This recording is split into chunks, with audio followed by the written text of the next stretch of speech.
At 36, Emily Carter had nothing left. Her bakery was gone. Her marriage had ended. The bank had taken nearly everything she had worked for, and all she owned now fit inside an aging pickup truck. After paying her final bills, she counted the cash left in her wallet, exactly $120. Most people would have spent that money on food, gas, or a cheap motel. Emily did something that made absolutely no sense. She used every last dollar to buy a forgotten watermill that had been abandoned for decades. The roof leaked, the machinery was rusted solid, the water wheel hadn't turned in generations, and locals called it the most worthless property in the county. At the auction, people laughed openly. One man shook his head and said she had just paid for a pile of rotten wood and broken stone. Even the auction clerk quietly asked if she was sure she wanted to waste her last dollar on a place everyone else had already given up on. Emily signed the papers anyway. 3 weeks later, while removing loose boards beneath the mill's ancient machinery, her hammer struck something hidden inside the wall. It wasn't another broken beam. It wasn't a loose stone. Wrapped inside weathered oilcloth was an old engineering blueprint that someone had deliberately concealed nearly a century earlier. And when Emily carefully unrolled it, she discovered a single name written across the bottom that would completely change everything she believed about her family. But before we uncover what was on that blueprint, I'd love to know where you're watching from and what time it is where you are. Leave a comment below and say hello. I read as many of your comments as I can, and it's always amazing to see this community gathering from all around the world. If you're listening in the morning, I hope you have a wonderful day ahead. If it's evening, I hope you can relax and enjoy this story. And if you're one of our late-night listeners, thank you for spending part of your quiet hours here with us. If you enjoy heartfelt stories about forgotten places, hidden family legacies, and ordinary people discovering extraordinary truths, don't forget to subscribe to the channel, like this video, and turn on notifications so you never miss our next story. Now, let's go back to the day Emily Carter spent her last $120 on a forgotten watermill that everyone believed was completely worthless. Emily Carter stood outside the empty storefront that had once smelled of fresh bread before dawn every morning. Now the windows were covered with brown paper.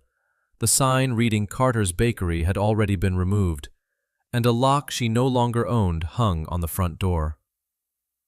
At 36, she watched strangers carry away the last commercial mixer she had spent years saving to buy. She had imagined that losing her business would feel dramatic, but it was painfully ordinary. A clipboard, a few signatures, and suddenly everything she had built belonged to someone else. Her divorce had been finalized only 3 months earlier. The legal fees, the declining sales, rising ingredient costs, and overdue loans had piled together until there was nothing left to rescue. She had sold nearly everything she owned to pay creditors. And even that wasn't enough. By late afternoon, everything she still possessed fit inside a faded duffel bag resting in the passenger seat of her aging pickup truck. When she counted the bills inside her wallet one final time, the total came to exactly $120. It wasn't enough for first month's rent anywhere nearby. It wasn't enough to restart a business. It barely felt like enough to restart a life. Emily drove without any destination, following quiet county roads she remembered from childhood. She stopped beside a small convenience store to buy a bottle of water, but changed her mind after seeing the price. Every dollar mattered now. Inside the store, An old community bulletin board caught her attention. Between advertisements for used tractors and missing pets hung a faded notice from the county auction office. Abandoned property auction. Former Black Creek watermill. Minimum bid $120. The photograph showed a weathered stone building beside a narrow river. Its roof sagged badly, windows were broken, and vines climbed over the ancient water wheel. Most people would have looked at the picture and kept walking. Emily couldn't explain why she stared at it for nearly 5 minutes. Maybe it reminded her that broken places still existed besides herself. Maybe it was simply the only property she would ever be able to afford again. The auction was scheduled the following morning. She slept that night inside her pickup beneath a blanket she kept for emergencies. Rain tapped softly against the windshield while doubts circled endlessly through her mind. Buying an abandoned mill was irrational. Keeping $120 would probably only delay another inevitable hardship by a few days. Yet by sunrise, she had already made her decision. The county auction drew only a handful of people. Most had come hoping to purchase farmland or storage sheds. Hardly anyone even glanced at the listing for the forgotten watermill. When its turn finally arrived, the auctioneer cleared his throat and announced the opening bid. Silence followed. Emily slowly raised her hand. The auctioneer looked surprised. $120, he called. He waited for another bidder. None appeared. Sold. A few people chuckled quietly. One elderly farmer muttered loudly enough for everyone nearby to hear. That old mill isn't worth the nails holding it together. Another man laughed and asked whether she planned to charge ghosts rent. Even the clerk processing the paperwork hesitated before sliding the documents across the table. You understand the property is being sold exactly as it stands, she asked gently. Emily nodded. No guarantees, no inspections, no assistance from the county. I understand. The clerk studied her for another second before accepting the payment. Well, I hope it brings you better luck than it brought the last owner. Emily folded the deed carefully and slipped it inside her jacket, as though it were something precious, instead of something everyone else considered worthless. The drive to Black Creek took less than an hour.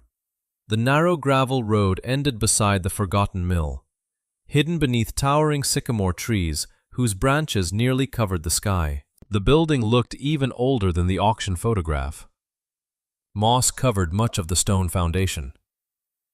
Several roof shingles had collapsed into the upper floor. The great wooden water wheel leaned awkwardly against its supports, frozen after decades without movement. Wild grass swallowed what had once been a wagon path leading to the entrance. Emily unlocked the swollen front door after forcing it open with both hands. Dust floated through thin beams of afternoon sunlight.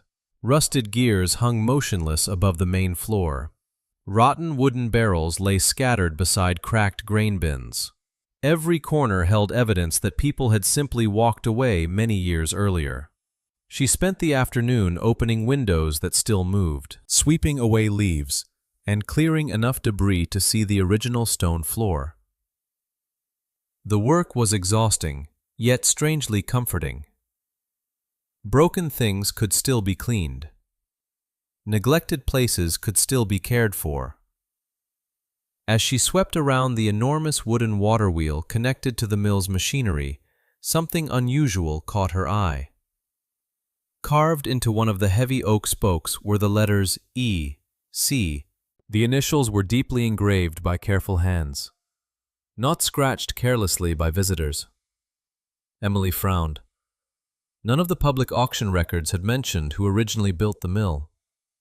Curious. She brushed away decades of grime, revealing older tool marks surrounding the initials. Someone had taken pride in this craftsmanship. She followed the wheel toward the rear wall where several warped wooden boards bulged outward unnaturally. At first she assumed moisture had caused them to shift, but when she pushed gently, one board rocked loose. She set down her broom and carefully pulled it free. Behind it was a narrow, hidden cavity inside the thick stone wall. Resting within the darkness was a tightly rolled bundle wrapped in weathered oilcloth. Emily reached inside with trembling fingers and slowly lifted it into the fading afternoon light. Emily carried the weathered bundle to the only section of the mill where sunlight still reached the floor. The oilcloth felt stiff from age, its edges darkened by decades of dust and damp air. Yet it had protected whatever lay inside remarkably well. She hesitated before untying the faded cord, almost feeling as though she were about to disturb someone else's carefully guarded secret. Finally, she loosened the knot. Layer by layer, the cloth unfolded until a large sheet of thick yellowed paper appeared beneath it. She carefully spread it across an old workbench, weighing the curling corners down with loose iron bolts she found nearby. At first glance, it looked like an ordinary engineering drawing. Fine black ink lines formed detailed plans of the mill's water wheel, gears, and stone foundation. Measurements covered nearly every margin in elegant handwriting, unlike anything Emily had seen before. But after studying it for several minutes, she realized something didn't fit. Certain sections contained symbols instead of words. Small circles, triangles, arrows, and unfamiliar marks appeared beside channels and support beams where ordinary labels should have been. They looked deliberate rather than decorative, almost like a private code. Emily traced one finger carefully along the drawing without touching the ink itself. Someone had invested an enormous amount of time creating this blueprint. It wasn't a rough sketch. It was the work of an experienced engineer. Near the lower corner, she found a faded date. Most of the numbers had blurred, but enough remained to suggest the document was nearly a century old. She searched the remaining corners for a company name or official stamp, but found nothing. Whoever created it had left remarkably few identifying details. The discovery left her with mixed emotions. For the first time in months, something had sparked genuine curiosity inside her, yet she had no idea what she was looking at or why it had been hidden inside the wall. She carefully rolled the blueprint back into the oilcloth before locking it inside the truck's glove compartment. If it had survived hidden for so many years, she wasn't about to leave it lying inside an abandoned building overnight. The following morning, she drove into the nearby town, hoping someone might recognize the drawing. Black Creek was small enough that most businesses sat along a single main street. After asking inside a hardware store, she was directed towards Samuel Brooks, a retired history teacher known for preserving local records. She found him organizing donated books inside the modest Historical Society building. Samuel looked up over his glasses as Emily entered, carrying the carefully wrapped bundle beneath one arm. "Can I help you?" he asked pleasantly. "I bought the old watermill yesterday," Emily replied. Samuel paused long enough for a faint smile to appear. "So you're the woman everyone has been talking about," Emily laughed softly. "I'm guessing not in a good way." Small towns enjoy unusual stories. He gestured toward a large wooden table. "Let's have a look." Together they unrolled the blueprint. Samuel leaned closer immediately. His expression changed from polite curiosity to genuine concentration. He adjusted his glasses twice before speaking again. "Well," he murmured, "this certainly isn't an ordinary repair plan." He pointed toward several unusual lines extending beyond the mill itself. Most watermills only show machinery needed for grinding grain. These channels continue much farther downstream. Emily nodded. I noticed that. And these symbols. Samuel studied them for several quiet moments before shaking his head. I've never seen this notation before. He walked toward a cabinet filled with oversized county maps and returned with several aging documents. One after another, he compared them against the blueprint. Nothing matched. Finally, he sighed. Years ago, I came across references to a proposed expansion project involving this mill, but the records were frustratingly incomplete. Expansion? Emily asked. Only passing mentions. Samuel tapped one corner of the drawing gently. Some council meeting minutes suggested someone wanted to modernize the entire water system along Black Creek. Then the references simply stopped. No approved plans, no construction reports, no explanation. Emily felt her curiosity deepen. So this could be connected? Possibly, Samuel smiled thoughtfully. History often leaves us loose threads. Sometimes they're accidents. Sometimes they aren't. Before Emily could ask another question, the front door opened. A tall man in his early 60s stepped inside, wearing work boots and a neatly pressed work shirt embroidered with the name Hale Construction. Samuel greeted him warmly. Victor, good timing. Victor Hale smiled politely before noticing the blueprint spread across the table. What's this? Samuel answered casually. Emily bought the old mill. Victor turned toward her with mild surprise. You're the new owner? Apparently. Well, congratulations. I suppose. His smile remained pleasant, though his eyes lingered on the drawing slightly longer than Emily expected. Interesting old paper. Emily explained where she had found it. Victor listened quietly before folding his arms. If you don't mind some advice, he said. Old buildings are full of forgotten junk people mistake for valuable discoveries. His tone stayed friendly rather than dismissive. The mill needs repairs. I'd focus your money there instead of chasing old stories. Emily considered his words. They sounded reasonable enough. After all, she had almost no savings and a building that might collapse if neglected. Yet something about the blueprint refused to feel like forgotten junk. Samuel carefully rolled the drawing again. At the very least, he said, it deserves to be preserved. Documents like this don't appear every day. Victor nodded. Of course, I only mean not to expect miracles. He wished Emily good luck before leaving the building. Through the front window, she watched him pause briefly beside his truck, glancing back once toward the Historical Society before driving away. Samuel placed the blueprint back into Emily's hands. Whatever this represents, he said quietly, someone believed it mattered enough to hide. Emily thanked him and returned to the mill before sunset. She spread the blueprint across the same workbench where she had first examined it. This time, she looked more carefully at the lower edge, where age had nearly erased the writing. Tilting the paper toward the fading light revealed faint ink invisible from most angles. Slowly, letter by letter, a signature emerged beneath the stains. Her breathing stopped. The surname written there was Carter. Her own family name. Emily hardly slept that night. The faint signature at the bottom of the blueprint stayed fixed in her mind long after she rolled the document back into its protective oilcloth. Carter. It could have belonged to another family entirely. The name was common enough, yet something about finding it inside a hidden compartment in a forgotten mill she had purchased with her last $120 felt too unlikely to dismiss as coincidence. At sunrise, she returned to the county records office.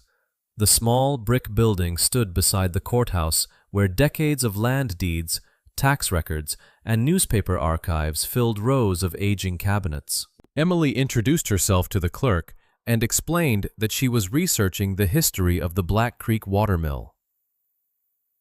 The woman smiled apologetically before leading her toward the archive room. "Most people only come here for property boundaries," she said. "You're welcome to look through whatever we still have." Emily spent hours turning brittle pages and scrolling through digitized newspapers. She located records showing the mill had operated successfully for decades before abruptly closing. Then the trail simply vanished. Tax records skipped several years. Ownership documents listed incomplete information. Entire folders covering the final period of the mill's operation were missing. At first, she assumed they had been misplaced, but after checking multiple indexes, she found the same unexplained gaps everywhere. She copied every surviving record she could find before carrying them to Samuel Brooks at the Historical Society. Samuel studied the papers with growing concern. "This is exactly what puzzled me years ago," he admitted. "The mill's early history is well documented, then suddenly it's as if someone cut several chapters out of the story." Emily spread the copies across the table. Would records really disappear by accident? Samuel folded his hands thoughtfully. Sometimes fires, floods, poor storage. He paused before continuing. But when missing records all concern the same place and the same period, historians become cautious about calling it coincidence. Emily nodded slowly. She still wasn't ready to believe anything had been intentionally removed, but the missing years bothered her. Samuel reached toward one of the shelves behind him and removed the handwritten directory of longtime residents. He flipped through several pages before stopping. "There is someone you should meet." He pointed to a name. "Grace Holloway. She's in her 70s now. Her grandfather and father both worked at the mill before it closed." That afternoon, Emily followed Samuel's directions to a modest farmhouse overlooking rolling fields outside town. Grace Holloway answered the door herself, moving carefully with the aid of a wooden cane. Her silver hair was neatly tied back, and although age had softened her voice, her eyes remained remarkably sharp. "Samuel called," Grace said with a welcoming smile. "He mentioned you've become the new owner of the old mill." Emily nodded. "I'm trying to learn its history." Grace invited her inside. The living room walls displayed framed family photographs spanning generations. Several showed groups of workers standing proudly beside the very water wheel Emily had spent the last few days cleaning. Grace noticed Emily studying them. "My grandfather believed that mill fed more than families," she said. "He always claimed it gave people dignity." They sat together over tea while Emily described discovering the hidden blueprint. Grace listened without interrupting. When Emily finished, the older woman stood slowly and disappeared into another room before returning with a worn wooden box. Inside lay dozens of carefully preserved letters tied together with faded blue ribbon. "These belong to my grandfather," Grace explained. "He wrote them to my grandmother while working long shifts." Emily carefully unfolded the earliest letter. Most described ordinary life at the mill. Deliveries, repairs, and family matters. But several written during its final months carried a different tone. One passage caught her attention immediately. "We've been working after dark again," Grace read quietly. "Mr. Carter says the extra construction must remain private until everything is ready." Emily looked up. "Mr. Carter?" Grace nodded. "That name appears several times." They continued reading. Another letter mentioned unusual materials arriving at night by wagon. Another described workers digging beneath the building instead of expanding above ground. None explained exactly what they were building. The final letter ended abruptly, only weeks before the mill closed. Emily felt both excitement and frustration. Every answer seemed to create another unanswered question. Yet the outline growing before her remained entirely human. People had worked. They had planned something significant. Then everything had stopped. Before leaving, Grace placed copies of the letters into a folder for Emily. "My family always believed those papers might matter one day," she said. "Perhaps this is that day." Emily thanked her sincerely before returning to Black Creek. The old mill looked less lonely than it had during her first visit. She unlocked the door and spread Grace's copies across the workbench beside the blueprint. As afternoon faded into evening, she realized several letters mentioned repairs beneath the main floor, where the original drive shafts disappeared into the foundation. Curious, she fetched a flashlight and climbed carefully through the lower level. The basement smelled of damp stone and old timber. Broken machinery filled much of the space, making movement difficult. She quickly realized she couldn't clear everything alone. The next morning, she stopped at the local hardware store for basic supplies. While loading a borrowed pry bar into her truck, she noticed a man stacking lumber onto a trailer with practiced efficiency. The store owner introduced him as Noah Bennett, a carpenter who often handled restoration work around the county. After hearing Emily describe the mill, Noah smiled. "That place has scared away plenty of buyers. I noticed." "Need another pair of hands?" Emily admitted she couldn't afford professional rates. Noah shrugged. "I've got a few days before my next job starts. Pay me what you can. Besides, I've always wanted to see the inside of that old building." They spent the afternoon hauling away collapsed shelving and rusted equipment from the basement. Noah worked steadily without complaining, occasionally explaining how old support beams had been assembled. Emily appreciated having someone who understood aging structures. Their conversations stayed easy, mostly about repairs, small-town life, and the surprising beauty hidden beneath years of neglect. As more debris disappeared, they uncovered a section of the stone floor that looked unusually smooth compared to the surrounding masonry. Noah crouched beside it. "See these seams?" he asked, brushing away packed dirt. "This isn't part of the original foundation." Together, they wedged the pry bar into a narrow crack. After several attempts, the heavy stone slab shifted just enough to reveal a rusted iron pull ring concealed beneath dust.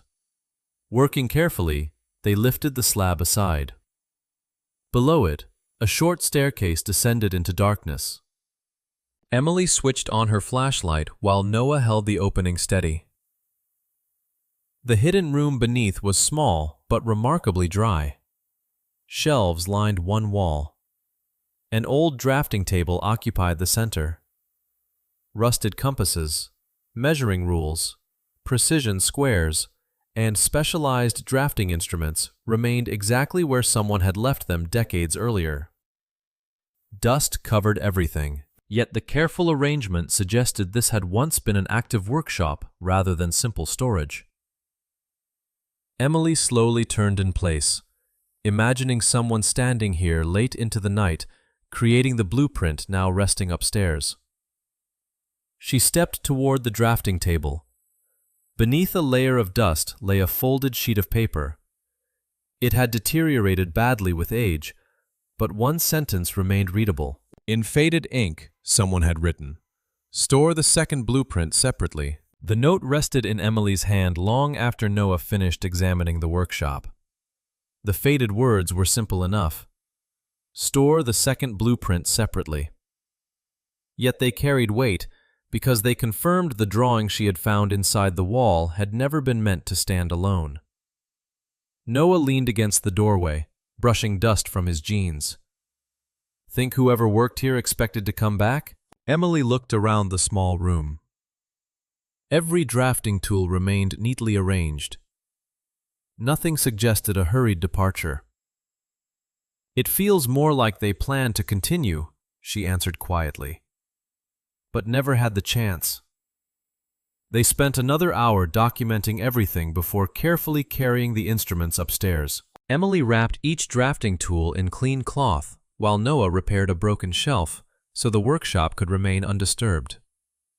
Neither wanted to remove more than necessary until they understood what they were looking at. Before leaving for the evening, Noah promised to return the following morning with stronger lights and basic carpentry supplies. "This place deserves patience," he said. "We've waited decades already. Another day won't hurt." Emily smiled for the first time in weeks. "Thank you." "You're doing the hard part," Noah replied. "I'm just helping keep the roof from falling on us." After he drove away, Emily sat alone beside the old water wheel. The mill no longer felt abandoned. Every new discovery made it seem as though the people who had once worked there had simply stepped outside for a moment and never returned. The next morning, she visited the county genealogy office housed inside the public library. If the signature on the blueprint truly belonged to someone named Carter, she wanted to know whether her family had ever been connected to Black Creek. The librarian, accustomed to helping people trace family histories, directed her toward birth records, census books, and local family collections. Hours passed as Emily copied names onto a yellow legal pad. Her own parents had rarely spoken about earlier generations. Both had moved away from the county long before she was born, and most family stories disappeared with grandparents who had passed away while she was still young. Gradually, a pattern emerged. Several generations before her father, there had indeed been a Carter family living near Black Creek. One name appeared repeatedly in tax records and engineering licenses: Elias Carter. Emily requested every available document mentioning him. The surviving files were surprisingly thin for someone whose name appeared in official registries over many years. According to the records, Elias had been listed as a millwright and mechanical designer. A brief newspaper clipping described him as an inventor who proposed improvements to local milling equipment. Another article written years later dismissed those efforts as impractical ideas that never succeeded. Emily frowned. The blueprint she had discovered showed extraordinary precision. Nothing about it suggested careless imagination. Curious. She carried copies of the documents to Samuel Brooks. He studied them carefully before opening several reference books from his own collection. "I've seen this name before," he admitted. "Not often, but enough to remember it." He placed two photographs side by side. One showed ordinary mill machinery from the period. The other displayed unusually complex water-driven mechanisms from another state. "Most mills were built to grind grain," Samuel explained. "A few engineers experimented with using water to power several different machines at once. Very few communities invested in such ideas." Emily compared the photographs with her blueprint. Several design elements looked remarkably similar. So Elias wasn't just repairing an old mill. "No," Samuel replied. "If this drawing is his work, he was trying to build something much more ambitious." Emily left with more questions than answers. On her way back to the mill, she noticed fresh wooden survey stakes driven into the ground along the neighboring property. Bright orange ribbons fluttered from several trees beside the creek. She parked and walked toward the boundary fence. A pickup bearing the Hale Construction logo stood nearby, while two surveyors checked measurements with electronic equipment. Victor Hale noticed her approach and walked over with an easy smile. "Morning, Emily. Looks like someone's busy." "Just purchased this parcel last week," Victor answered, gesturing toward the wooded land bordering the mill. "Nothing exciting. Mostly cleanup and future planning. Emily glanced toward the creek. Does it affect the mill? Not at all, his reply came quickly. Completely separate property. He paused before adding, How are the repairs going? Slowly. Old buildings have a way of surprising people. He looked toward the weathered stone structure. If you discover it's too much to manage, let me know. I'd be happy to discuss buying it someday. Emily smiled politely. I just bought it. Victor laughed softly. Fair enough. Just remember the offer isn't going anywhere. His tone remained friendly throughout the conversation. But as Emily drove away, she couldn't ignore how much attention he seemed to be paying to land everyone else had ignored for decades. Back at the mill, Noah had already begun replacing temporary supports beneath one sagging beam. Together, they worked through the afternoon, strengthening weakened flooring before returning to the hidden workshop. Emily organized the recovered papers while Noah examined the drafting table itself. There's craftsmanship here, he observed. Whoever built this room expected years of work. Emily unfolded Grace Holloway's family letters once again, this time comparing dates against the genealogy records. One passage described Mr. Carter spending nearly every evening below the mill after regular work ended. Another mentioned workers carrying unusual measuring equipment instead of grain sacks. The more Emily read, the less the official story of a failed inventor made sense. As evening approached, Samuel arrived carrying a small leather notebook he had borrowed from the archives. You should see this, he said. Inside were handwritten meeting notes from a regional engineering association. Most entries listed routine business, but one page summarized a presentation by Elias Carter. The secretary had written only a few lines. Proposal received with considerable interest. Demonstration scheduled for next month. Emily looked up. A demonstration? Samuel nodded. Apparently, he intended to present his completed system publicly. But according to the newspaper, none of his ideas ever worked. Samuel quietly turned another page. Folded inside was a copy of an old death notice clipped from a newspaper. The article was brief. Elias Carter had died unexpectedly only days before the scheduled demonstration. No details beyond that were included. The meeting was cancelled within months. References to the project disappeared from surviving records. Emily stared at the yellowed clipping, unable to speak. If Elias had truly been preparing to unveil his invention, then history had remembered him only for what happened after he was gone. She carefully folded the notice back into the notebook, realizing the timing raised a painful question that no surviving document seemed able to answer. Emily read the newspaper clipping several more times before carefully returning it to Samuel's notebook. Elias Carter had been scheduled to present his invention to fellow engineers, yet he died only days before the demonstration. The project disappeared almost immediately afterward. The official records ended there, leaving behind little more than a brief obituary and a reputation that described him as an unsuccessful dreamer. It didn't fit the evidence spread across the workbench inside the mill. The blueprint was too detailed. The hidden workshop was too carefully built. The letters Grace had shared described months of late-night construction, not abandoned ideas. Someone had invested enormous effort into something that had never been publicly explained. Samuel quietly gathered the documents. History isn't always erased with dramatic events, he said. Sometimes people simply stop talking, and eventually, no one remembers what was lost. Emily nodded thoughtfully. Then maybe the river still remembers. Samuel smiled. That's exactly where I'd begin, after he left. Emily unrolled the blueprint once again beneath a portable work light. This time, She ignored the machinery drawn inside the mill itself and focused on the faint lines extending beyond the building.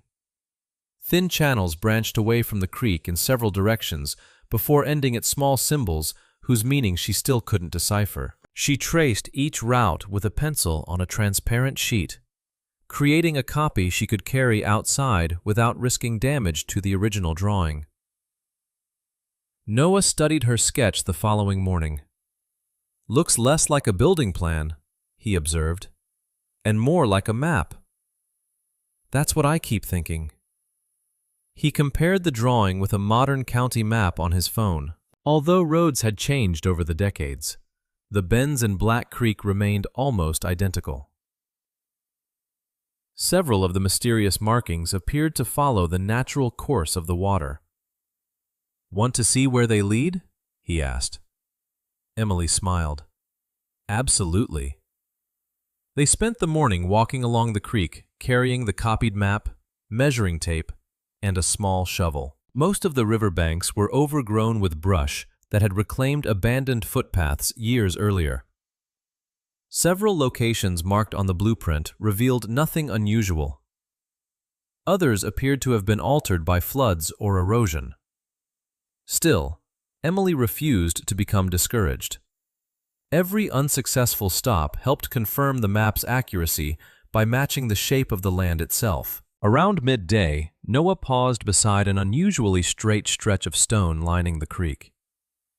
Natural rock usually doesn't form edges like this. Together, they cleared away vines and loose soil. Beneath them lay carefully placed stones, extending beneath the grass before disappearing toward the woods.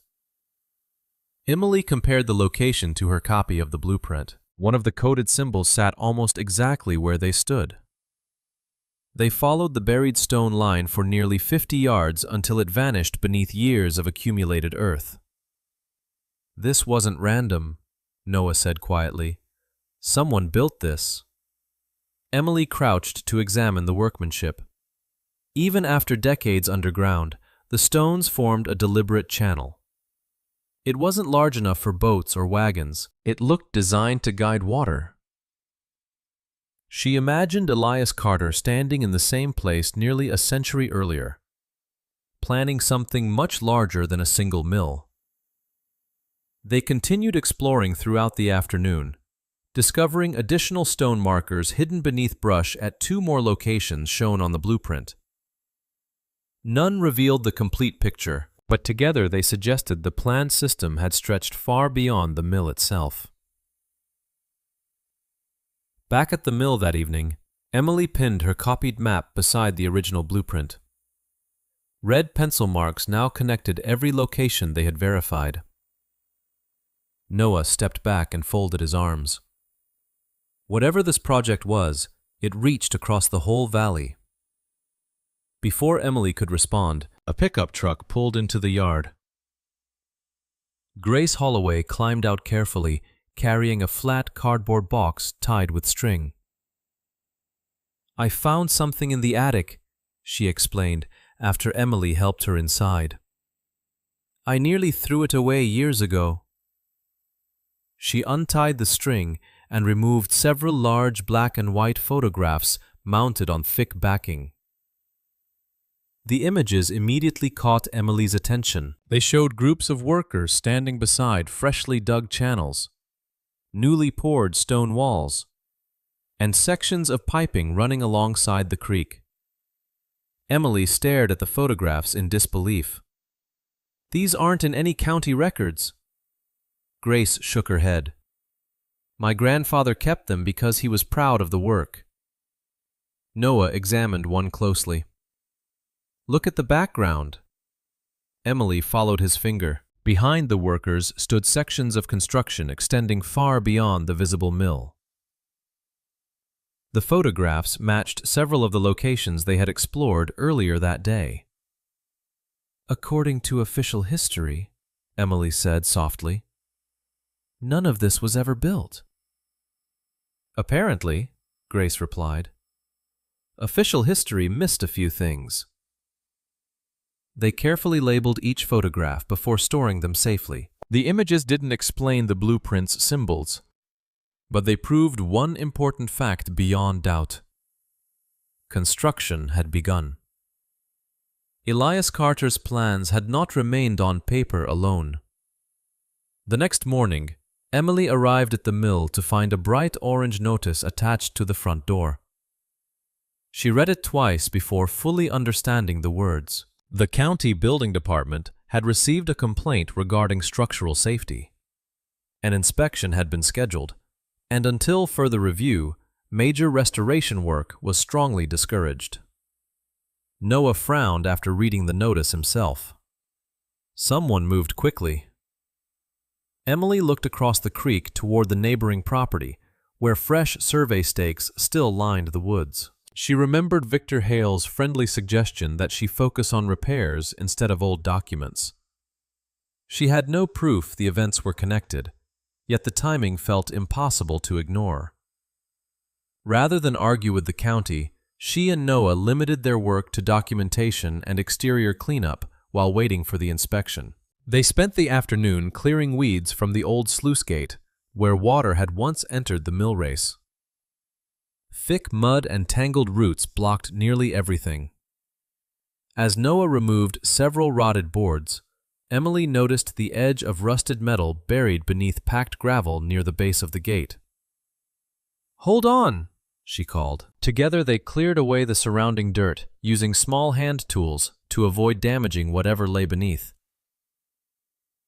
Gradually, a heavy bronze marker emerged from the earth. Its surface had darkened with age, but after washing it with creek water, engraved letters slowly became visible. Emily brushed away the last layer of mud and stared silently. At the center of the marker, surrounded by carefully etched survey lines, were two unmistakable initials, E.C. Beneath them appeared a full name preserved in metal for nearly a century. Elias Carter. Emily knelt beside the bronze survey marker until the last traces of mud washed away beneath the flowing creek water. The inscription was unmistakable: Elias Carter. Unlike fading newspaper clippings or incomplete county records, this marker had been placed here by skilled hands with the expectation that it would endure for generations. Noah ran his fingers lightly across the engraved lines surrounding the name. "Survey markers aren't decorative," he said. "They establish permanent reference points." Emily nodded slowly. "Which means this project had reached the surveying stage. It wasn't just an idea." They photographed the marker from every angle before covering it again to protect it until it could be properly documented. Back inside the mill, Emily pinned another note beside the growing collection of evidence. Blueprint. Hidden workshop. Workers' letters. Construction photographs. Stone channels. Survey marker. Each discovery reinforced the same conclusion. Elias Carter had built far more than history acknowledged. Yet one question remained stubbornly unanswered. Why had everything stopped? 2 days later, Samuel arrived, carrying a weathered cardboard archive box balanced carefully in both hands. "I may have found something worth your time," he said. An old storage room at the Historical Society was being reorganized. These papers were mixed in with unrelated documents. Emily cleared the workbench while Samuel lifted several bundles tied with faded cotton ribbon onto the table. Most were handwritten drafts rather than official publications. Yellow pages carried corrections in blue pencil, crossed-out paragraphs, and printer's marks. Samuel carefully unfolded the first sheet. These appear to be newspaper articles that were prepared but never printed. Emily immediately recognized the date. They had been written during the same period as Elias Carter's final months. Together they read through the unfinished reports. One described growing interest among local craftsmen in a new water-powered mechanical network.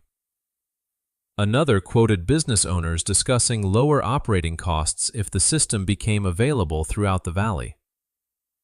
A third article ended abruptly halfway through a sentence, as though publication had been interrupted before completion. None of these stories appeared in the surviving newspapers Emily had already searched. Samuel adjusted his glasses thoughtfully. It's difficult to know why these drafts never reached print. Emily compared them with the original blueprint. They all described the same project. Yes. Samuel pointed toward one paragraph. Listen to this. He read aloud. The proposed network would allow independent workshops to share mechanical power drawn from the creek rather than relying upon individual steam equipment. Emily looked up. Shared power? Samuel nodded. That changes everything. Until then, Emily had imagined Elias was simply improving one mill. Now she understood the blueprint represented something much broader. Instead of concentrating mechanical power inside a single profitable factory, the system would have distributed affordable power across the valley. Small furniture shops, blacksmiths, textile workers, and grain processors could all benefit without purchasing expensive machinery of their own. He wasn't designing wealth for one owner, Emily whispered. He was trying to help everyone. Samuel smiled quietly. Exactly. The idea lingered with Emily long after Samuel left. She walked outside and looked across Black Creek, imagining water flowing through the hidden channels she and Noah had uncovered. For nearly a century, people had remembered the mill as a failed investment. Perhaps they had forgotten that its true purpose had never been the mill itself. That afternoon, Victor Hale stopped by unexpectedly. He parked near the entrance and approached carrying 2 cups of coffee. Thought you could use a break, he said with an easy smile. Emily accepted the cup politely. They stood beside the weathered water wheel while Victor looked over the property. You've made more progress than I expected, he admitted. Mostly cleaning. Sometimes that's where restoration begins. After a few moments of quiet conversation, Emily decided to ask the question that had been growing in her mind. Did your family know much about this place? Victor looked toward the creek before answering. My grandfather mentioned it occasionally. What did he say? Victor hesitated just long enough for Emily to notice, only that he helped purchase the property after it closed. From the Carter family? Not directly. He took another sip of coffee. Several investors became involved once everything shut down. The details were never discussed much when I was growing up. Emily studied his expression carefully. He didn't appear angry or defensive. If anything, he seemed slightly uncomfortable. Did he ever mention Elias Carter? Victor sighed softly. Only once. He said Carter was brilliant, but impossible to convince once he believed in something. Do you think he failed? Victor looked down at the worn ground beneath his boots. Honestly? Emily nodded. I don't know anymore. The answer surprised her because it carried no trace of mockery. Victor continued, Families pass down stories. Sometimes they leave out inconvenient parts. Sometimes they repeat what they've always been told. He glanced toward the mill. Whatever happened here happened long before either of us was born. Emily appreciated his honesty, even if it answered very little. Before leaving, Victor paused beside his truck. For what it's worth, he said, be careful about assuming every missing record hides a conspiracy. History is usually messier than that. Emily watched him drive away, uncertain whether his words were caution or encouragement. The following morning, Noah returned with additional lumber for temporary structural supports. While reinforcing another section of the basement ceiling, he noticed Emily organizing copies of the newly discovered newspaper drafts. Looks like Samuel found something important. Emily handed him one of the articles. Noah read it silently before smiling. So Elias wasn't trying to build a bigger mill. He wanted the whole valley to benefit. Noah looked around the aging building with renewed appreciation. That's a different kind of ambition. Their conversation was interrupted when Emily remembered the hidden workshop beneath the floor. She retrieved the recovered drafting instruments and began cleaning each piece more carefully than before. One narrow drawer inside the old drafting table still resisted opening completely. Noah examined it closely. Something's blocking it. Working gently to avoid damaging the fragile wood, they loosened the swollen frame just enough to pull the drawer free. Wedged behind it lay a thin leather ledger coated in dust. Unlike the blueprint, this book carried no title on its cover.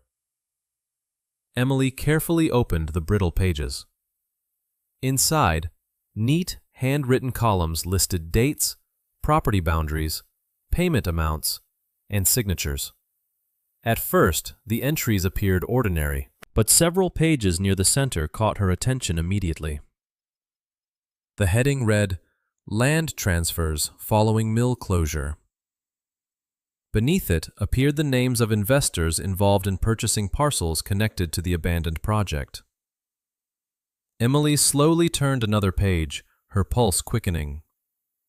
The ledger wasn't recording machinery or construction expenses. It documented exactly who had acquired the land after Elias Carter's death. She looked at Noah without speaking, as both of them realized they had just uncovered the first complete record tying the abandoned mill to the people who had taken ownership when everything came to an unexpected end. Emily and Noah carried the leather ledger upstairs, careful not to disturb its brittle pages any more than necessary. The afternoon light spilling through the broken mill windows made the faded handwriting easier to read than the dim workshop below. Emily slowly turned each page, while Noah copied names into a notebook in case the ink continued fading. The first entries listed ordinary land purchases, timber rights, and maintenance costs. Then the record shifted. Several parcels surrounding Black Creek had changed hands within only a few weeks after Elias Carter's death. Different buyers appeared on paper, but the payment schedules looked remarkably coordinated. These weren't random purchases, Noah observed. Emily nodded. Someone organized them. She noticed something else. Small symbols appeared beside several entries, the same circles and triangles she had seen on the hidden blueprint. Until now, she had assumed the markings belonged only to the engineering drawings. Finding them inside the ledger suggested they served a practical purpose rather than decoration. Emily carried both documents onto the workbench and compared them side by side. One by one, she matched the symbols appearing beside the transferred properties with locations marked along the blueprint's water channels. The pattern became impossible to ignore. "The symbols identify places," she whispered. Noah leaned closer. "Not machinery. No, land." Every coded mark corresponded to a section of the planned water network. Emily reached for a transparent sheet and carefully began tracing the symbols over her copied map. Once finished, several locations formed a rough line running beneath the mill itself.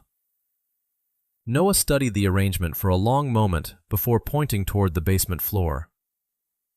"Remember where we found the workshop?" Emily immediately understood.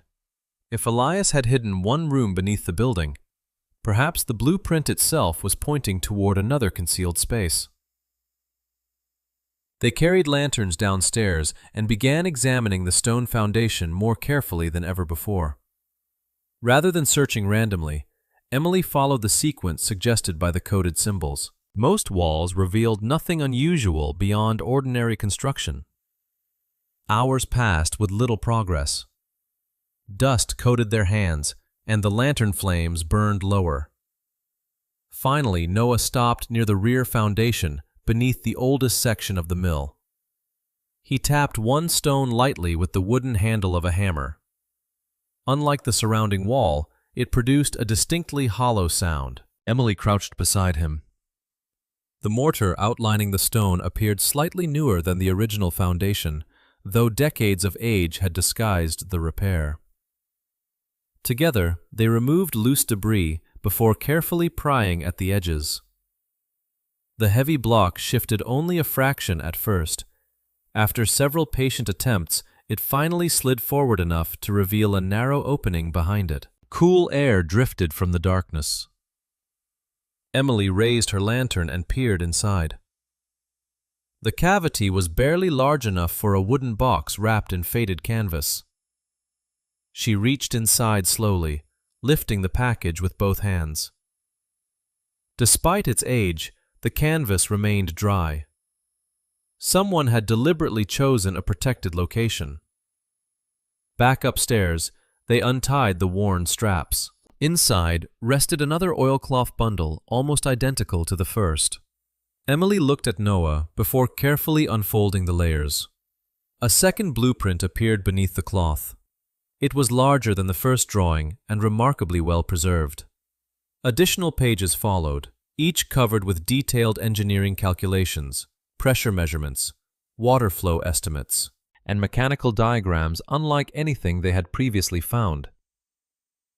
Emily stared silently at the pages spread across the table. The first blueprint had hinted at an ambitious project. The second explained how it actually worked. Water leaving the mill would have traveled through carefully controlled channels before distributing mechanical power across multiple workshops throughout the valley. Every calculation had been completed with extraordinary precision. Noah shook his head in quiet amazement. He really designed the whole system. Emily smiled faintly. And he solved problems people probably thought couldn't be solved yet. They spent the remainder of the evening documenting every page before rolling the originals back into protective cloth. Although neither claimed to understand every engineering detail, both recognized the quality of the work. This was not the notebook of a failed dreamer. It belonged to someone who had planned carefully enough for others to build from his designs. As Emily gathered the pages together, one folded sheet slipped free from the center of the bundle. Unlike the technical drawings, this page contained only handwritten notes. The writing matched the signature she had already identified as Elias Carter's. Most of the text described construction adjustments and revised measurements. Near the bottom, however, the tone changed. Several family names appeared in a short paragraph, followed by a single sentence written more heavily than the rest. Emily read it twice before speaking aloud. The delays were not accidents. Noah remained silent while she continued reading.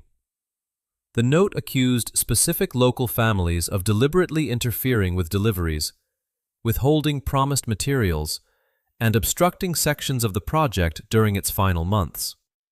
The accusations stopped short of dramatic language. They read like the careful observations of an engineer documenting repeated obstacles rather than emotional outbursts. Emily folded the page thoughtfully. He believed the project was being sabotaged.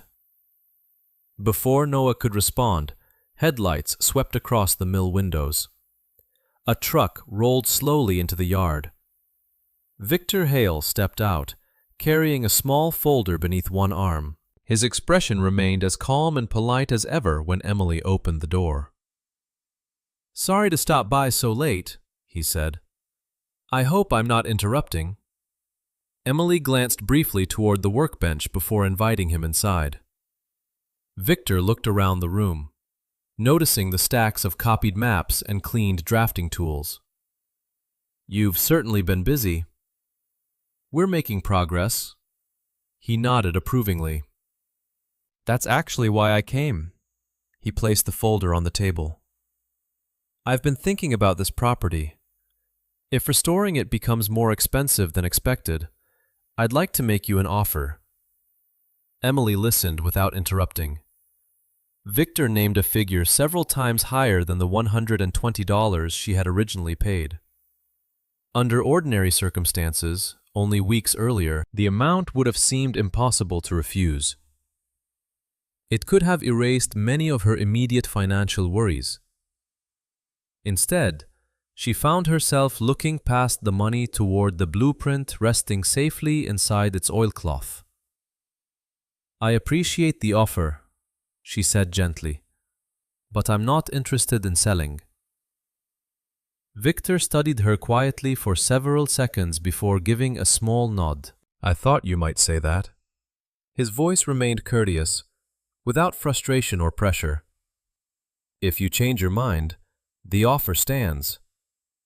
He collected the untouched folder and walked toward the door. Before leaving, he looked back at the aging water wheel one last time. "Some discoveries carry more weight than people expect," he said softly. "Just be certain you're ready for whatever comes with them." Emily watched his truck disappear down the gravel road before closing the door again. The room felt strangely quiet. She returned to the handwritten note and unfolded it once more. The final paragraph remained fixed in her thoughts. Elias Carter had not simply described construction problems. He had named the families he believed had stood in the way of the project, preserving the accusations in careful handwriting for whoever might someday uncover the truth. Emily read Elias Carter's handwritten note several more times before carefully placing it back inside the protective oilcloth. The words were measured rather than emotional, documenting delayed deliveries, missing materials, and repeated interference from specific families during the final months of construction. They were serious accusations, but they remained only one man's written account. Emily knew that if she wanted anyone beyond Samuel, Noah, and Grace to believe the story, she would need more than hidden papers discovered inside an abandoned mill. She would need evidence that could stand on its own. The following morning, she met Samuel at the Historical Society with both blueprints, copies of the ledger, and photographs of the survey marker. Samuel examined each item carefully before speaking. "You've reached the point where personal discoveries become public history," he said. "That requires independent verification." Emily nodded. "Where do we start?" "Engineers first, historians second. Neither group should rely on the other." Samuel contacted a retired civil engineer from the neighboring county who specialized in restoring historic mills. By the end of the week, Richard Lawson arrived carrying notebooks, measuring instruments, and decades of professional experience. Emily spread the recovered blueprints across a large table inside the mill while Richard adjusted his glasses and began studying every page in complete silence. Nearly an hour passed before he finally looked up. "These calculations are authentic," he said. "Whoever prepared them understood hydraulic engineering exceptionally well." Emily watched his expression carefully. Could the system actually have worked? Richard returned to the drawings. "I'd need additional surveys before making absolute claims, but nothing here violates engineering principles. In fact," he paused while tracing one section with his pencil, "some solutions are remarkably efficient for the period." Noah smiled quietly across the room. Samuel folded his arms with obvious satisfaction. Richard continued reviewing the technical notes throughout the afternoon. He inspected the hidden workshop, examined the recovered drafting instruments, and compared the blueprint with the surviving stone channels. Emily and Noah had documented along the creek. His conclusion never changed. Everything fit together. The documents belonged to the same project, and the project had clearly advanced beyond the planning stage. Emily felt something inside her begin to shift. For weeks, she had worried she might simply be chasing hopeful coincidences because she needed purpose after losing everything else. Hearing an independent expert confirm the work's legitimacy made the discoveries feel real in a completely different way. Word spread through Black Creek more quickly than Emily expected. a local newspaper published a short article describing the rediscovered engineering plans and the hidden workshop beneath the mill. Curious residents began stopping by the property, asking polite questions from behind temporary safety barriers. Some remembered hearing grandparents mention Elias Carter without knowing why his name had disappeared from local conversations. Others admitted they had always assumed the old mill contained nothing worth saving. Grace Holloway arrived carrying another small bundle of family papers. "I think it's time these belonged with the rest," she said. Inside were additional letters exchanged between her grandparents after the mill closed. Unlike the earlier letters describing construction, these spoke of disappointment and confusion. One passage described workers leaving without understanding why the project had suddenly ended, despite months of successful progress. Another expressed hope that Mr. Carter's work will someday be understood. Emily carefully added copies to the growing archive. Every document strengthened the same human story. Families had believed in the project. Workers had invested years of labor. The loss had affected an entire community rather than one inventor alone. Several days later, the County Historical Commission agreed to visit the property. Samuel guided members through the hidden workshop while Emily displayed the blueprints. Survey marker photographs, drafting tools, and ledger. Questions filled the afternoon. Dates were checked. Signatures compared. Materials inspected. No single item proved everything by itself, but together they formed a remarkably consistent historical record. Even people arriving with skepticism left acknowledging that the discoveries deserved serious preservation. Not everyone viewed the attention positively. Emily received formal notice that Victor Hale had filed a legal inquiry requesting clarification of property boundaries surrounding portions of the old water channels identified in the blueprints. The filing did not challenge Emily's ownership of the mill itself, but it delayed further excavation until county officials reviewed several adjoining parcels. Noah frowned after reading the notice. This could slow things down.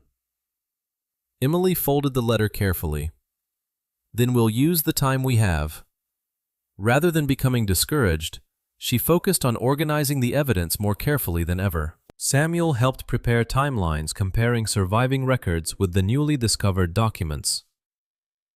Grace labeled every family photograph by location and approximate date. Noah built sturdy display boards so visitors could examine copies without risking damage to the fragile originals. Gradually, the abandoned mill began looking less like a forgotten ruin and more like a place where history was returning piece by piece. One afternoon, Richard Lawson returned carrying several rolled survey maps of his own. He asked Emily if he could spend additional time measuring the remaining water channels outside. Together, they walked along Black Creek, comparing present elevations with the calculations recorded on the second blueprint. Richard stopped repeatedly to confirm distances before making notes in his field book. As the sun lowered behind the trees, he stood beside the restored survey marker bearing Elias Carter's name and remained silent for several moments. Emily waited patiently. Finally, he closed his notebook. "I've reviewed the calculations twice," he said. "I've walked the channels. I've compared the elevations." Emily felt her heartbeat quicken.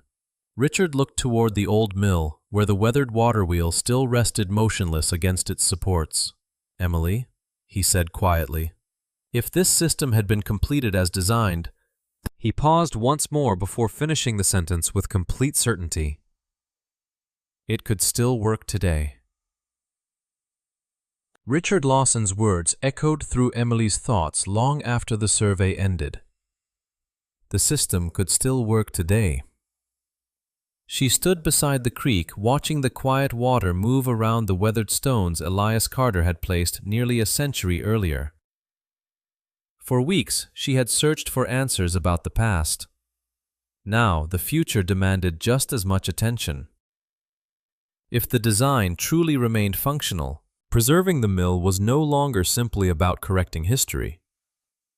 It was about completing a vision that had never been given the chance to succeed. Samuel gathered everyone at the Historical Society the following afternoon. Around the large meeting table sat Emily, Noah, Grace, Richard, several members of the County Historical Commission, and a handful of local residents who had volunteered after reading about the discoveries.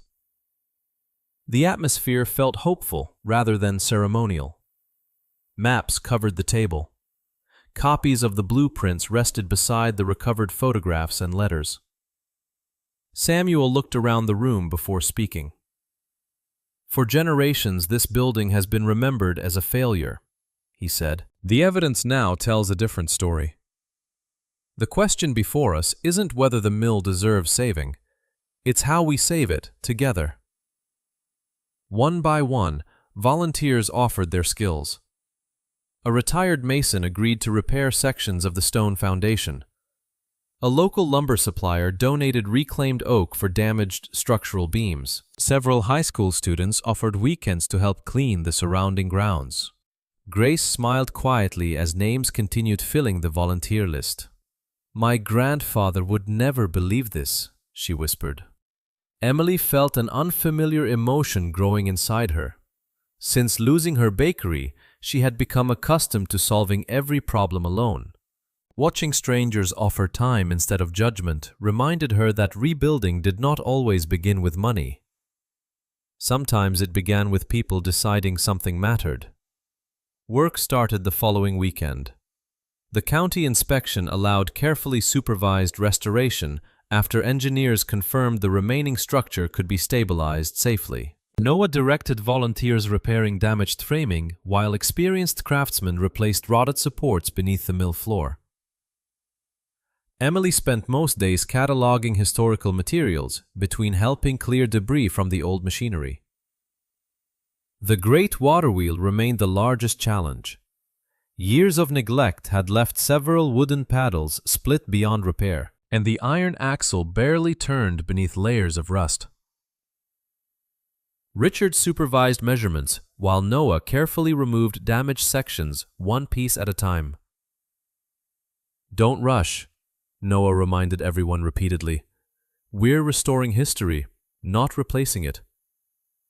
Emily appreciated his patience. Every repaired beam preserved another small part of Elias Carter's work. Every cleaned gear revealed craftsmanship hidden beneath decades of corrosion. The mill slowly changed from an abandoned ruin into a place that breathed with quiet purpose again. During lunch breaks, volunteers often gathered beneath the sycamore trees overlooking Black Creek. Grace shared memories passed down through her family about workers laughing together after long shifts. Samuel explained how small water-powered industries had once supported entire communities before larger factories gradually replaced them. Emily listened more than she spoke. She realized the greatest discovery inside the mill had never been the blueprint alone. It was the idea behind it. Elias had not designed the system to make himself wealthy.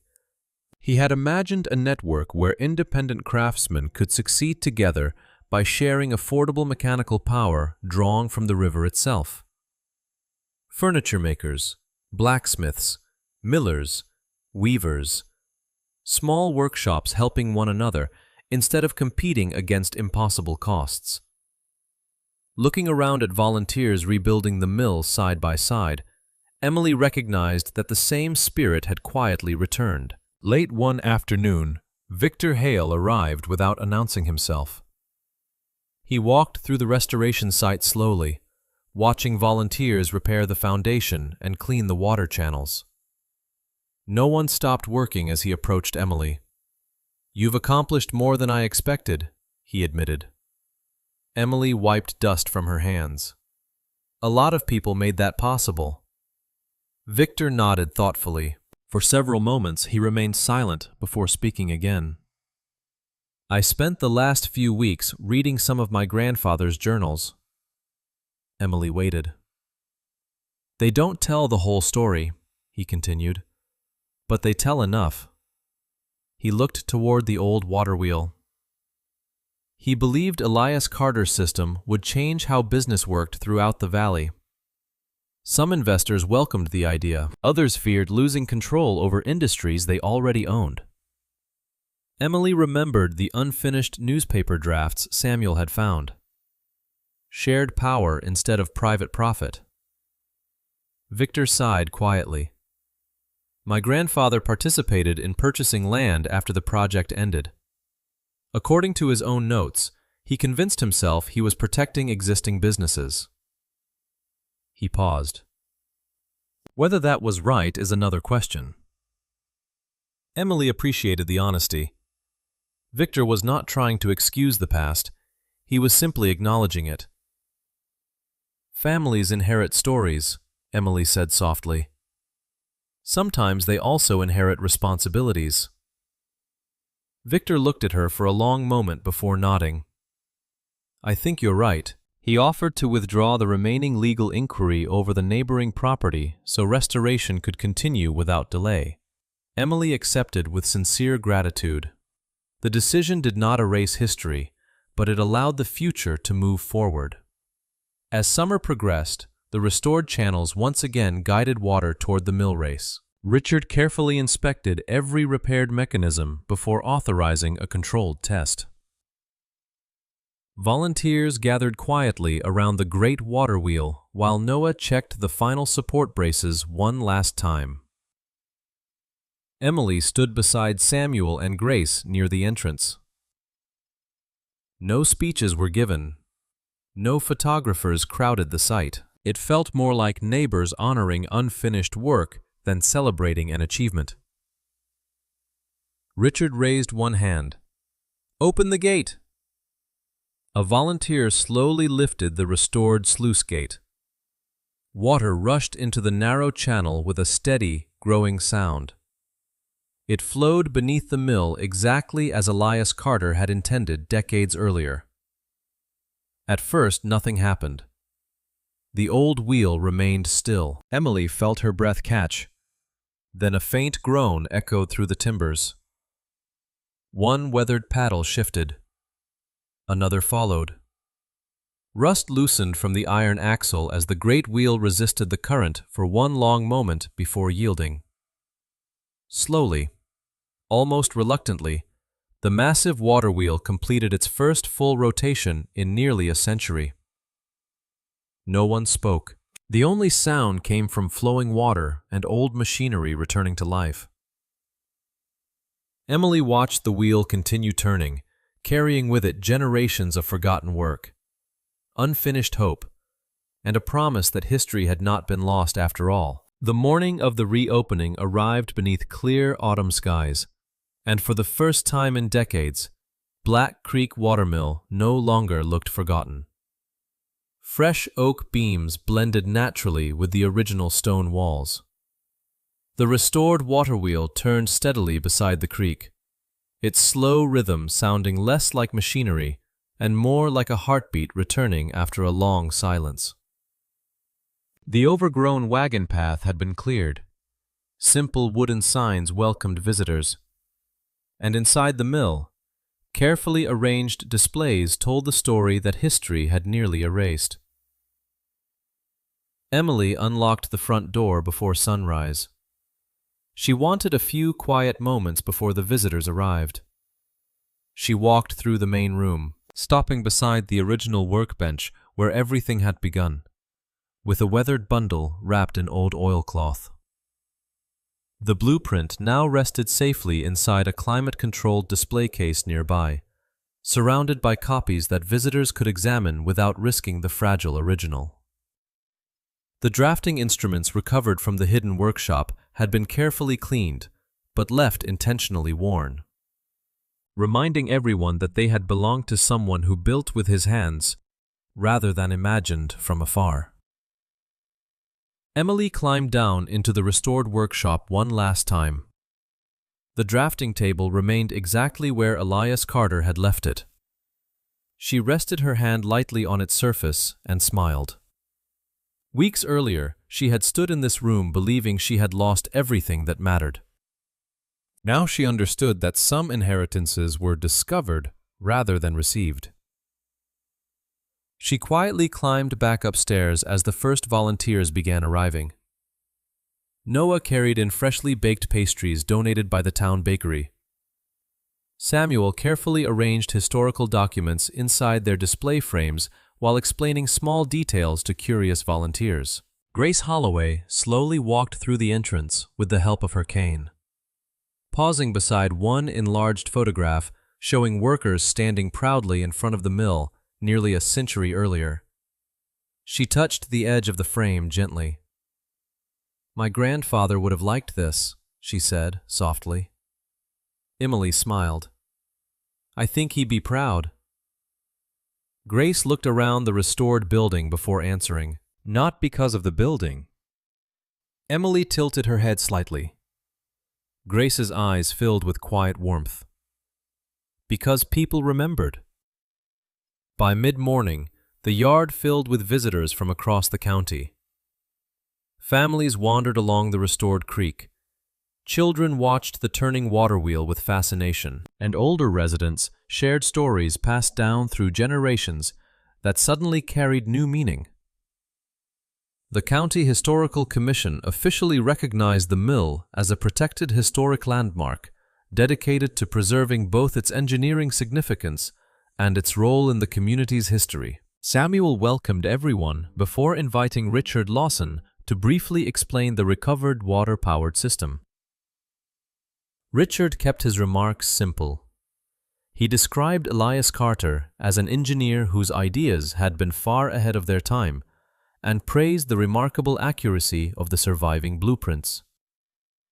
"The greatest achievement here," Richard concluded, "isn't simply that the engineering worked, it's that enough people cared to understand it before it was forgotten forever." The audience applauded quietly. Emily felt herself looking toward the creek, where the water continued flowing exactly as it always had. Nature had patiently waited while people forgot. Victor Hale arrived near the back of the gathering, carrying a weathered wooden box. He approached Emily after the formal presentation ended. "I brought something," he said. Emily opened the box carefully. Inside rested several journals, family correspondence, property records, and business documents preserved by Victor's grandfather.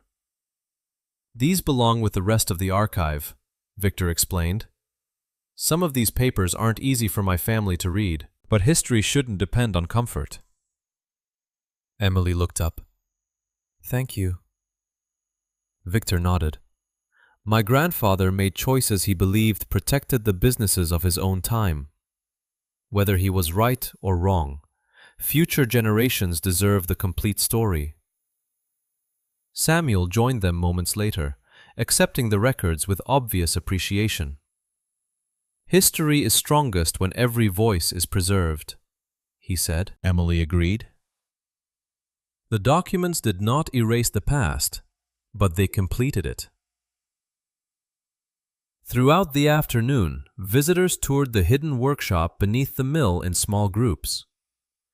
Emily answered questions about the discovery of the blueprint, the coded symbols, the recovered photographs, and the survey marker bearing Elias Carter's name. She noticed that children seemed most fascinated by the hidden room, while older visitors spent the longest time studying the letters written by Grace's grandfather. Nearly everyone paused before the second blueprint, amazed by the careful calculations completed entirely by hand. Late in the afternoon, the crowd gathered outside beside the turning water wheel for one final dedication. A simple bronze plaque stood upon a carefully cut stone overlooking the creek. Grace and Samuel invited Emily to uncover it. For a moment, she hesitated, overwhelmed by the realization that none of this would have happened if desperation had not led her to spend her last $120 on a property everyone else had dismissed as worthless. She gently pulled away the covering cloth. The inscription was simple, It honored Elias Carter for his vision, engineering, and lifelong commitment to serving his community. Beneath his name appeared another line added by unanimous request of the Historical Commission, in recognition of Emily Carter, whose determination restored both this mill and the history entrusted to it. Emily stared quietly at the words. She had never sought recognition. She had only wanted to understand why the blueprint had been hidden. Yet standing beside the restored mill, she finally understood that history belonged not only to those who created it, but also to those willing to protect it when others forgot. The applause surrounding her faded into the background as she looked once more toward the creek. Noah stepped beside her without saying anything. After a long silence, he smiled. Funny how one impossible decision changed everything. Emily laughed softly. Buying the mill? Believing it deserved another chance. She thought about the empty bakery, the divorce papers, the lonely nights spent inside her pickup truck, and the fear that had convinced her life was already behind her. Losing everything had seemed like the end of her story. Instead, it had quietly become the beginning of someone else's unfinished chapter. The blueprint had never promised buried gold or hidden fortune. Its true value had always been the idea drawn across its pages that progress meant little unless ordinary people shared in it together. Elias Carter had understood that generations earlier. The volunteers rebuilding the mill had proven it again. As the afternoon sunlight reflected across the turning water wheel, children laughed along the creek where workers had once dug forgotten channels. Neighbors greeted one another inside a building that had nearly disappeared from memory. And visitors carried home a story that had waited almost a century to be told. Emily rested one hand against the weathered oak railing overlooking the water. She arrived at Black Creek believing she had nothing left except $120 and a life filled with disappointment. She left that season with something no bank could measure. She had reclaimed her family's forgotten legacy, restored a community's missing history, and discovered that the greatest inheritance waiting inside the abandoned mill had never been hidden inside the blueprint at all. It was the courage to finish what another generation had been unable to complete, proving that even the most forgotten places can come alive again when someone believes they are still worth saving.